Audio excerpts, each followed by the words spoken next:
Hello friends, welcome to Bansal academy. और आप लोगों का स्वागत है बंसल अकेडमी में। और आज का जो वीडियो है वो अभी जो हाल ही में एक हलचल अनाउंसमेंट की है 5291 पोस्ट को लेके, जिसके लिए मंजूरी अभी मिलनी बाकी है, मतलब नोटिफिकेशन आनी बाकी है ऑफिशियल के कब एग्ज़ाम होगा।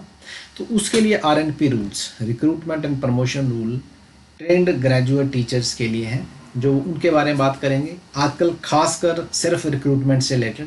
क्योंकि जिन भी बच्चों ने एग्ज़ाम देना है उनको पता होना चाहिए तीन चीज़ों के बारे में: एज के बारे में, और सेकेंडली उनको पता होना चाहिए परसेंटेज कितनी रहने वाली है, और तीसरा कि सब्जेक्ट कॉम्बिनेशन क्या क्या हो सकते हैं। तो इन रूल्स के हिसाब से जो भी बनता है वो आज हम डिस्कस करेंगे।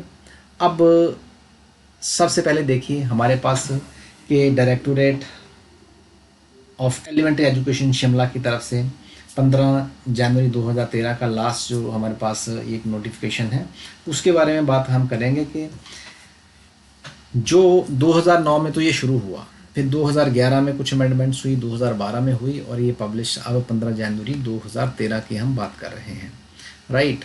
तो अब इसमें हमें देखिए, जब हम देखेंगे तो याद रखिएगा कि ये 31/5/2012 को सबसे पहले under clause 3 article 348 constitution of India में आया था।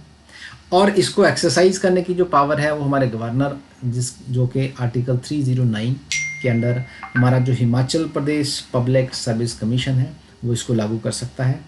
तो अगर हम बात करें कि इसेंशियल एकेडमिक क्वालिफिकेशन और प्रोफेशनल क्वालिफिकेशन क्या है, तो सबसे पहले टीजीटी आर्ट्स की बात करूंगा। तो इसमें 2009 में तो सिर्फ बीए की बात की गई थी, लेकिन अब आज हम 2013 को लेके बात कर रहे हैं 15 जनवरी को, तो उसमें बीकॉम भी ऐड है। 50% मार्क्स 1 ईयर बैचलर एजुकेशन, या फिर बीए बीकॉम 45% 1 ईयर बीएड, और या फिर सीनियर सेकेंडरी में 50% और 4 ईयर का हमारा होना चाहिए। कोई भी ग्रेजुएशन प्लस बीएड है साथ में इकट्ठा ही है।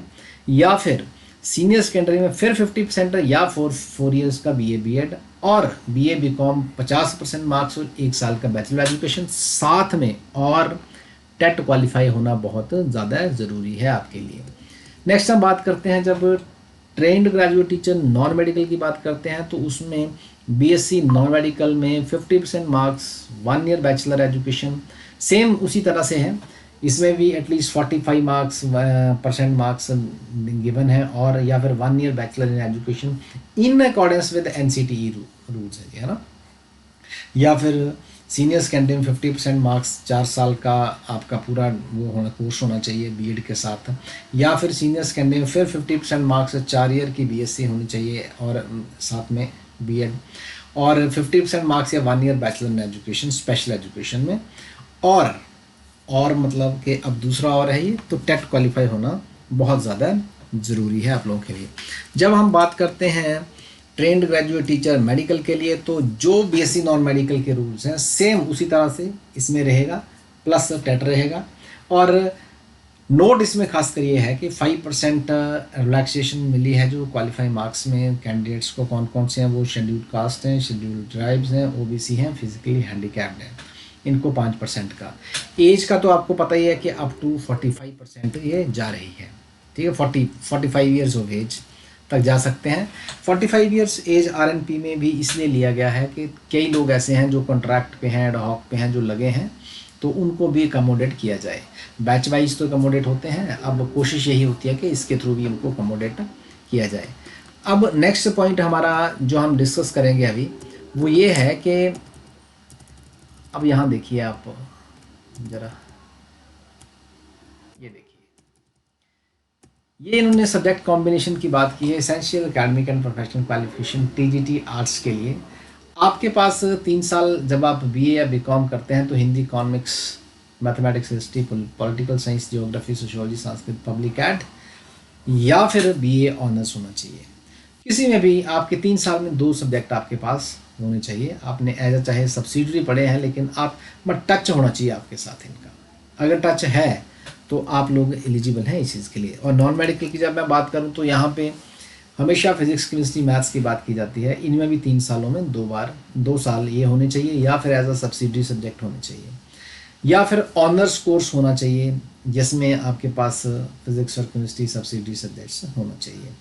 जब हम बात करते हैं ट्रेन ग्रेजुएट टीचर मेडिकल के लिए तो उसमें फिर केमिस्ट्री बॉटनी जूलॉजी आ जाता है। तो इन तीनों में से कोई दो आपके पास सब्सिडी होने चाहिए, या फिर ऑनर्स अगर जूलॉजी में की तो केमिस्ट्री बॉटनी आपके सब्सिडी होनी चाहिए। So this is the desirable qualification है जो अपॉइंटमेंट के टाइम पे देखी जाती है। तो काइंडली आप लोग इस चीज़ को ध्यान रखिए और इसके अकॉर्डिंगली ही आप काम करिए और अपने आप को तैयार भी करिए। तो ये आरएनपी रूल्स में ये छोटी छोटी चीज़ें हैं वो बहुत ज़रूरी हैं। अब थोड़ी सी मुद्दे से हट के बात करेंगे कि देखिए आजकल क्या है कि 3 साल की ग्रेजुएशन है, 2 साल की बीएड हो गई है, चाहे वो डिस्टेंस से है चाहे रेगुलर आपने की है। तो थोड़ा सा अमेंडमेंट इस बार ये करेंगे कि 2 साल की बीएड भी बीच में ये डालेंगे, प्लस 1 ईयर वाले बीएड वाले भी साथ में ये अकोमोडेट करेंगे, राइट। अब अगला जो है वो अमेंडमेंट है वो भी ये साथ में ही कर देंगे, क्योंकि जो नेशनल एजुकेशन पॉलिसी अभी बनी है उसको ये लागू करेंगे और उसको इम्प्लीमेंट करने के बाद 4 इयर्स की जो बीएससी या बीए या आपकी नॉन मेडिकल की या उसकी हुई है वो चीज़ें अलग रहेंगी और 2 साल की बीएड रहेगी। तो आने वाले समय में कई चेंजेस आपको देखने में मिल सकते हैं। इस बार भी आपको देखने में चेंजेस मिलेंगे और होप आप लोग इस चीज़ को बहुत ही ध्यानपूर्वक जब भी आप अपना फॉर्म फिल करेंगे तो इन रूल्स को ध्यान में रखते हुए करेंगे ताकि आपका फॉर्म रिजेक्ट ना हो। तो गलतियां नहीं करनी है, कोशिश हमारी यही रहेगी और हम यही चाहेंगे कि आप लोगों का जो पेपर है जल्द से जल्द आए और आप अच्छी से अच्छी तैयारी करें। और बंसल अकेडमी आपको गुड लक देती है। हमारे चैनल को अगर देखिए आपने सब्सक्राइब नहीं किया है तो भाई कर लीजिए, बटन नहीं दबाना है। अच्छी अच्छी चीज़ें आपके सामने आएंगी और हम आपके साथ हमेशा दुआएं यही करेंगे कि आपका जो पेपर है वो क्वालिफाई हो और आपका ड्रीम जॉब जो गवर्नमेंट टीचर का है वो आपका सपना पूरा हो। Thank you very much.